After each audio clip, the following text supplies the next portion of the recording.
ഷാനവാസും ആതിരയും നൂറയും കൂടെ ഇരുന്ന് സംസാരിക്കുകയാണ്. ഷാനവാസ് പറയാണ് അവൾക്ക് അവസരങ്ങൾ അവളായിട്ട് ഉണ്ടാക്കിയിട്ട് അവൾ തന്നെ അത് മുതലെടുക്കുകയാണ്. അതാണ് അവളായിട്ട് ഉണ്ടാക്കുന്നതാണ് ഓരോ പ്രശ്നങ്ങൾ. എന്നിട്ട് അവൾ അതിനകത്തങ്ങ് വലിയ ഇതാവുകയാണെന്ന് നൂറയും പറയുന്നത്. അപ്പോൾ ഷാനവാസ് പറയാണ് ഇന്നലെ തന്നെ അവൾ ആ ഭക്ഷണം ഉണ്ടാക്കി അത് ഈക്വലായിട്ട് ഭക്ഷണം കൊടുത്തു കഴിഞ്ഞിട്ട് അവൾക്ക് അവിടെ ജോലി തീർത്ത് പൊയ്ക്കൂടെ, എന്നിട്ട് അവൾക്കിരുന്ന് ഭക്ഷണം കഴിച്ചൂടെ, പിന്നെ വരുന്നവർക്ക് വിളമ്പാൻ വേണ്ടി അതെന്തിനാണ് വെച്ചേക്കുന്നത്, പിന്നെ അതവിടെ ഇരിക്കുകയില്ലേ, എന്തിനാണ് അങ്ങനെ ചെയ്യുന്നത്. അപ്പോൾ അങ്ങനെ ഒരു പ്രശ്നങ്ങൾ ഉണ്ടാക്കുമല്ലോ അവൾ. എനിക്കിത് പണ്ടേ മനസ്സിലായതല്ല, നേരത്തെ ഞാൻ അവിടെ കൂടെ നിൽക്കുമ്പോഴേ എനിക്ക് മനസ്സിലായ നന്ദി എന്ന് പറയുന്ന അവൾക്കില്ല. അവൾ നമ്മളെ യൂസ് ചെയ്യുക ചെയ്യുന്നത്. എല്ലാം കോണ്ടൻറ് ഇക്കാ അതിലെ പറയാം. എന്തോ ആയാലും ഇച്ചിരി മനുഷ്യത്വം വേണ്ടേ. എന്തോ ഇങ്ങനെ എല്ലാം ഇങ്ങനെ ആയിക്കഴിഞ്ഞാൽ എന്തോ ചെയ്യും നമ്മൾ.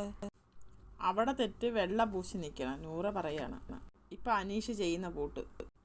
അനീഷിന് അവളോടൊരു പ്രത്യേക പരിഗണനയാണ് അവളടുത്ത്. അനീഷിന് പരിഗണന കിട്ടും, അതാണ് ആ ഒരു പ്രത്യേക പ്രിവിലേജ് ഉള്ളത്. അങ്ങനെയൊക്കെ നമുക്ക് നിൽക്കാൻ പറ്റുമോ ഇക്കാ എന്ന് നൂറ. ഫുഡൊക്കെ അനീഷിന് ഇച്ചിരി കൂടുതൽ കൊടുത്ത് അനീഷിന് ആ ഒരു പരിഗണന കിട്ടും. കുറേ നേരം ഒന്നും മിണ്ടാതിരുന്നിട്ട് നൂറ എഴുന്നേറ്റ് പറയുന്നു വേഗം കിടന്ന് ഉറങ്ങാൻ നോക്ക്. എന്തായാലും ഇന്നത്തെ ഉറക്കം എല്ലാവരുടെയും പോയി, അനിമോൾ മാത്രമേ ഉള്ളൂ അവിടെ ഉറങ്ങുന്നത്. ബാക്കി എല്ലാ കംപ്ലീറ്റ് ആളുകളും ഉറങ്ങാതിരുന്ന് സംസാരിക്കുകയാണ്. അനിമോൾ സുഖമായിട്ട് ചൂടി പതിച്ച് കിടന്ന് ഉറങ്ങുന്നുണ്ട്. ഇവിടുന്ന് പോകുന്ന ആൾക്കാരൊക്കെ പുറത്തിറങ്ങി കഴിഞ്ഞിട്ട് മിണ്ടാതൊക്കെ ഇരിക്കുന്നത് എപ്പോഴും കാണുമ്പോൾ നമ്മൾ വിചാരിക്കും ഇതെന്ത് ഫ്രണ്ട്ഷിപ്പാണ്.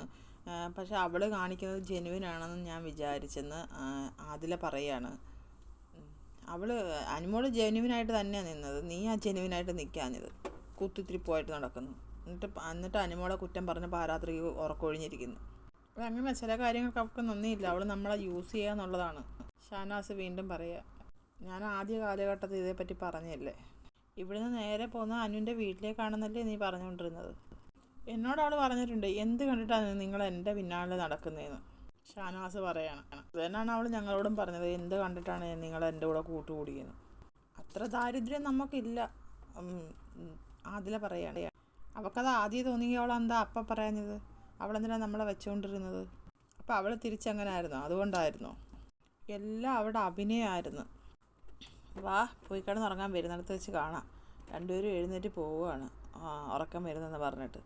എന്തായാലും എല്ലാവർക്കും ഉറക്കം നഷ്ടപ്പെടുത്തി. അനിമോൾ കിടന്ന് സുഖമായിട്ട് ഉറങ്ങുന്നു. ഇവരെ ചെയ്ത പാവത്തിനാണ് ഇവരൊക്കെ ഉറക്കമില്ലാതെ പോയത്. അനിമോൾ ഒരു തെറ്റും ചെയ്തില്ല, അതുകൊണ്ട് അനിമോൾക്ക് നല്ല ഉറക്കവും കിട്ടിയിട്ടുണ്ട്. അപ്പോൾ അടുത്തൊരു ലൈവുമായിട്ട് ഞാൻ വീണ്ടും വരാം. എല്ലാവരും എൻ്റെ ചാനൽ ഒന്ന് സബ്സ്ക്രൈബ് ചെയ്യണേ, സപ്പോർട്ട് ചെയ്യണേ.